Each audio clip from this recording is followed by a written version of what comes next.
নমস্কার, কেমন আছেন সবাই? আমি সুনিতা আর আপনারা দেখছেন চৌধুরীর স্বপ্নপুরী, আমাদের স্বপ্নের সংসার। আজকে 4 তারিখ রবিবার। অনলাইন টিকিট কেটে আমরা চলে এসেছি বিধাননগর স্টেশনে। এখান থেকে আমরা ট্রেন ধরে যাব দত্তপুকুর, কারণ আজকে মিন্টুর অফিস থেকে আছে দত্তপুকুরে পিকনিক, তো সবাই সেখানেই যাচ্ছি। তো চলে এসেছি আমরা দত্তপুকুরে। ট্রেনে আমি সেরকম কিছু রেকর্ড করিনি। এখন আমরা দত্তপুকুর স্টেশন থেকে বেরিয়ে অটো ধরে আমাদেরকে যেতে হবে লোকেশনে। এখন সেটা কত দূর সেটা তো জানা নেই। তো যে যার মতো তাদের জিনিস, তাদের খেলার জিনিস, যার প্রয়োজন সব কিছু নিয়ে এসেছে। নিয়ে এখন আমরা যাচ্ছি। স্টেশন থেকে বেরিয়ে ধরবো অটো। কিন্তু হ্যাঁ, ট্রেন থেকে নেমে যখন চারপাশটা আমরা দেখতে শুরু করলাম, সত্যি কথা বলতে এমন মনে হচ্ছিল যেন আমাদের বাড়ির কোনো আশেপাশের এরিয়াতে আমরা এসে পৌঁছেছি। সব একদম ওই রকমই মনে হচ্ছে। ছোট ছোট রাস্তা, চারপাশটা সবুজে ভর্তি, তারপর কম কম লোকজন রাস্তার মধ্যে, এইসব দেখে খুব ভালোই লাগছে। কারণ উল্টোডাঙায় সবসময় একটা ভিড়ভাট্টার মধ্যে থেকে না খুব অস্বস্তি মনে হতো। তো এখানে আমরা অটোতে নেমে পড়েছি মেন রোডের এদিকে, আর ওই সাইডে একজন হাত দেখাচ্ছে, তো ওই দিক দিয়ে আমাদেরকে যেতে হবে। আর এই দিকে চারিদিকে শুধু ক্ষেত আর ক্ষেত। এখানে অনেক কিছুই চাষ হয় দেখছি। আর এই কয়েকজন আমরা আপাতত এখন যাচ্ছি পিকনিক স্পটে। ধীরে ধীরে আরও লোকজন আসবে। তো চারপাশটা দেখে এত সুন্দর লাগছে আর এত শান্তির মনে হচ্ছে জায়গাটা। আমি মিন্টুকে ইতিমধ্যে বলেও ফেলেছি যে আমরা কি এইদিকে শিফট হয়ে যেতে পারি না? এত সুন্দর তো জায়গাটা, আমরা এখানে থাকতে পারি না? চারপাশটা দেখতে দেখতে আর পরিবেশটাকে অনুভব করতে করতে আমরা পৌঁছে গেছি আমাদের পিকনিক স্পটে।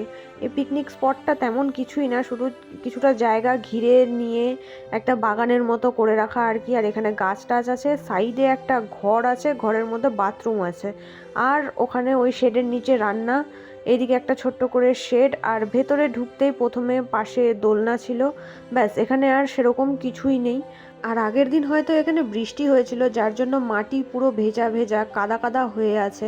আমরা ওটাই দেখছি যে মানে ঢুকতে গিয়েই আমাদের কত কাদা দেখতে হলো। তো এখন সমস্যা হচ্ছে এখানে বাচ্চারা আছে, ওরা খেলবে, তো সেটাই সমস্যা হয়ে যাবে যে ওরা দৌড়াদৌড়ি কেমন করে করবে।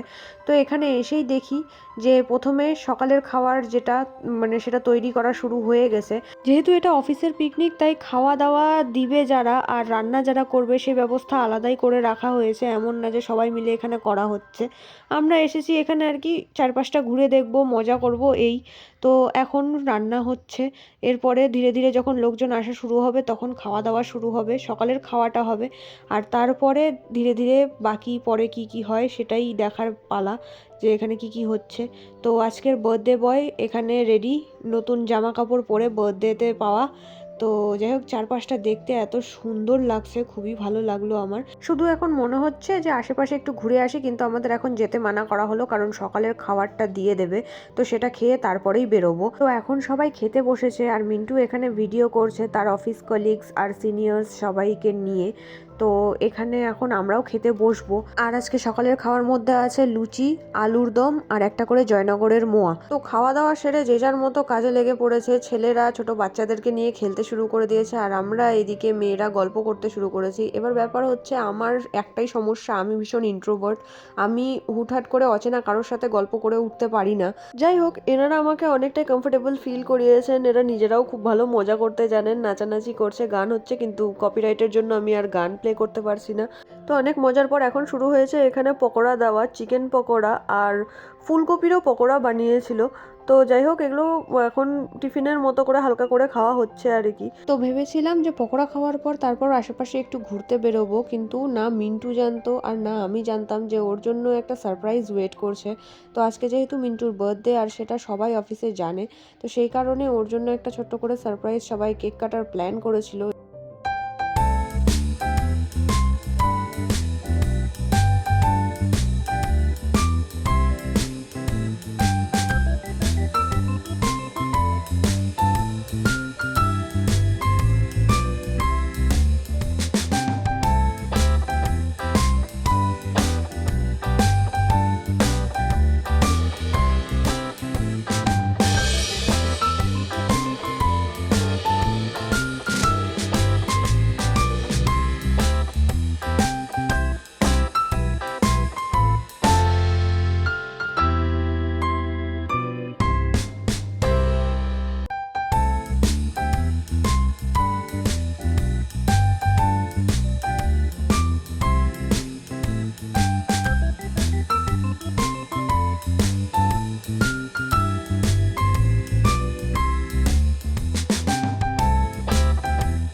সুন্দর একটা সেলিব্রেশনের পর তারপর এখানে ছোটরা বড়রা সবাই মিলে নাচ গান কবিতা যে যার মতো করে সুন্দর একটা উপভোগ করার চেষ্টা করছে সময়টাকে।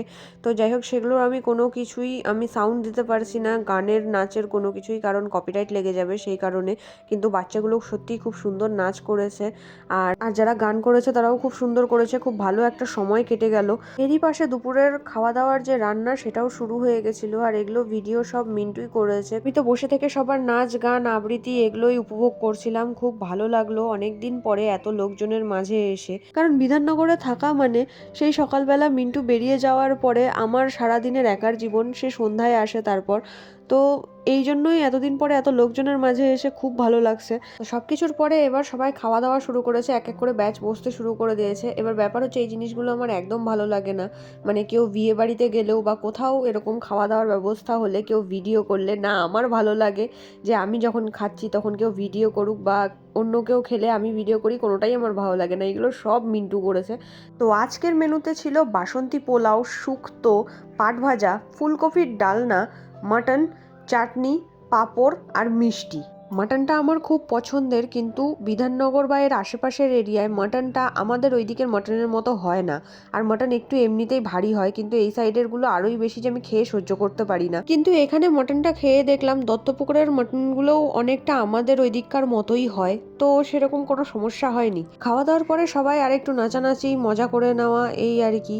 তো আবার সেই কপিরাইটের জন্য আমি কোনো গানই দিতে পারছি না, এই একটা খুব বাজে সমস্যা ইউটিউবের।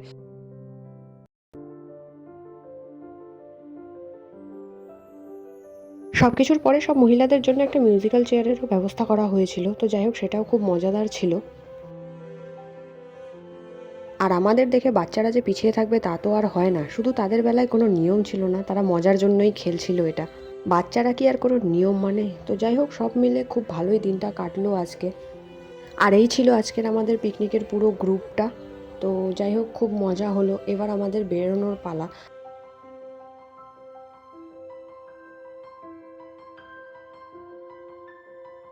আর আমার সেই ইচ্ছেটা, যেটা আশার থেকেই হচ্ছিল, কিন্তু কি করব এখন, যেহেতু বড় হয়ে গেছি আর বিয়ে হয়ে গেছে, তাই বাচ্চাদের মতো এরকম দোল খেতে কেমনই লাগে।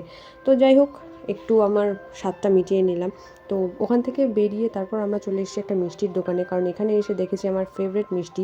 এটাকে আসলে গুজিয়া বলে, জানি না কেন গুজিয়া বলে, গুজিয়া অন্য জিনিস, কিন্তু তাও এটাকে গুজিয়া বলে। তো এটা বিধাননগরের ওইদিকে কোথাও পাওয়া যায় না, তো এখান থেকে নিয়ে নিচ্ছি। এখন আমরা দত্তপুকুর স্টেশনে। আজকের ব্লগটা এখানেই শেষ করছি। যদি ভালো লেগে থাকে তাহলে লাইক কমেন্টস অবশ্যই করবেন, সবার সাথে শেয়ার করবেন ভিডিওটি। আর যারা যারা নতুন আমার চ্যানেলে এসেছেন তারা অবশ্যই সাবস্ক্রাইব করবেন। তো আজকের ব্লগটা এখানেই শেষ করছি, আবার দেখা হবে নতুন একটি ব্লগের সাথে। ততক্ষণের জন্য টাটা।